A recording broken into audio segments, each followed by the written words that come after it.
Mr. and Mrs. Featherstone were not ordinary birds. They were married birds. This meant three things. They loved each other very much. They argued about everything, and they both believed they were always right.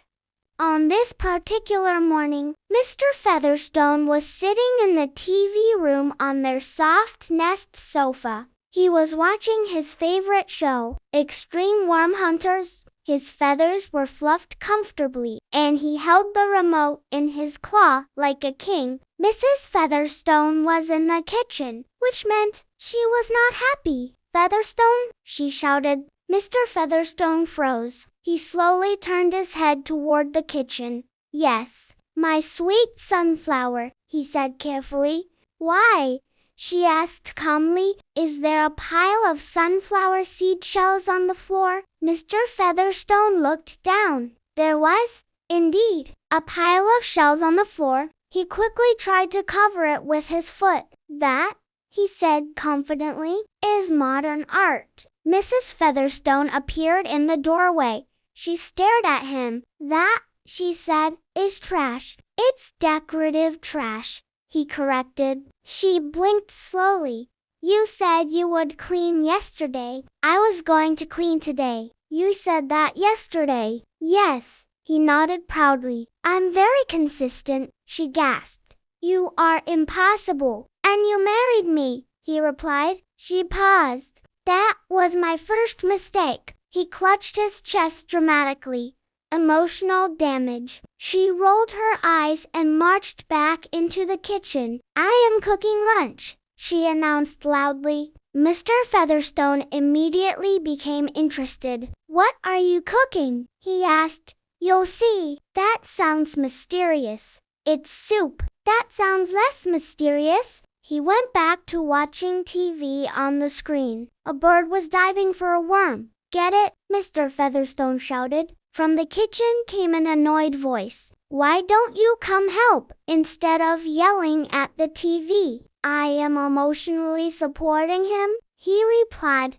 "You can emotionally support me by cutting vegetables." He sighed deeply and walked slowly into the kitchen. Mrs. Featherstone was stirring the pot angrily. He picked up a carrot.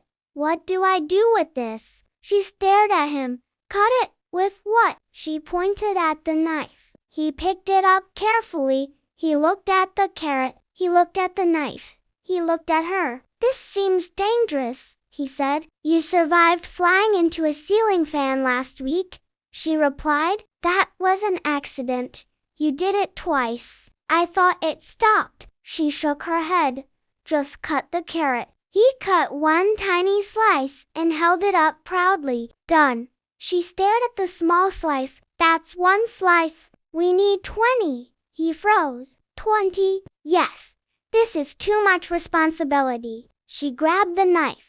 "Go back to your TV." He smiled happily, gladly. He returned to the TV room and sat down. A moment later, "Featherstone." He jumped. "Yes. Why is the TV remote in the refrigerator?" He blinked. "I was keeping it fresh." She walked in holding the remote. "You put it there yesterday?" "I was experimenting." "With what?" "Cold buttons." She stared at him. "You are not normal." "I am creative." She went back to cooking. Soon, the smell of soup filled the house. Mr. Featherstone floated into the kitchen. "That smells amazing." She pretended not to smile. "Of course it does." He sat and waited impatiently. "When will it be ready?" "In 5 minutes." "Now?" "No." "Now?" "No." If someone hypothetically asked, "Go sit in the TV room." 5 minutes later, she brought the soup. They sat together and began eating. "You're chewing loudly," she said. "I am chewing normally," he replied. They stared at each other. Then suddenly, they both laughed, because this was their life. Arguments about carrots, arguments about remotes, arguments about everything, but also sharing soup, watching TV, being together.